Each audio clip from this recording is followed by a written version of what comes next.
ইরানকে ঘিরে আন্তর্জাতিক রাজনীতির মোড় প্রতিদিনই বদলায়। পারমাণবিক কর্মসূচি, ব্যালিস্টিক ক্ষেপণাস্ত্র উন্নয়ন ও মধ্যপ্রাচ্যে ভূরাজনৈতিক প্রভাব সবকিছুর কেন্দ্রে বর্তমানে দৃঢ় অবস্থানে রয়েছে ইরান। কিন্তু এই দৃশ্যমান প্রতিপত্তির আড়ালে চলে আরেকটি অদৃশ্য যুদ্ধ, যেখানে কামান ট্যাঙ্ক নেই, আছে শুধু ছায়া ছদ্মবেশ আর নিখুঁত পরিকল্পনা। এই যুদ্ধের এক রহস্যময় নায়ক হলো ইসরায়েলের মোসাদ। তাদের সহজেই চেনা বা বোঝা যায় না, কিন্তু থেকে যায় নীরবে এবং ভয়ঙ্করভাবে। সম্প্রতি ইরানের পরমাণু কেন্দ্রগুলোতে হামলার মূলে ছিল এই মোসাদের এজেন্ট ও গোয়েন্দাদের কাছ থেকে তথ্য পেয়ে ইরানের পরমাণু কর্মসূচি কত দূর এগিয়েছে তা জানতে পেরেছিল ইসরায়েল। এরপর এই দুর্ধর্ষ গোয়েন্দা তথ্যের ভিত্তিতেই ইরানের পরমাণু কেন্দ্রগুলোতে হামলা চালায়।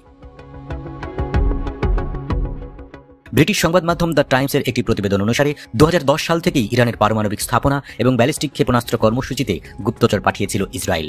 পশ্চিমা মিত্র দেশগুলোর সঙ্গে শেয়ার করা গোয়েন্দা সূত্র এবং ফাঁস হওয়া নথিপত্রের ভিত্তিতে এই প্রতিবেদন ছাপিয়েছে দ্য টাইমস। প্রতিবেদনটিতে বলা হয়, 2010 সাল থেকেই ইরানের বিভিন্ন স্থান থেকে নজরদারি এবং তথ্য সংগ্রহ করছিল ইসরায়েল।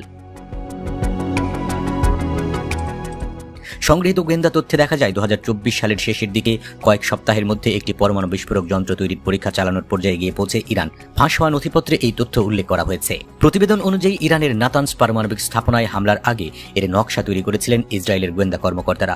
ইস্পাহান, নূর, মুগদেহ, শরিয়াতি এবং শহীদ মেইসামি সহ অন্যান্য স্থানে গুপ্তচররা অনুপ্রবেশ করেছিল।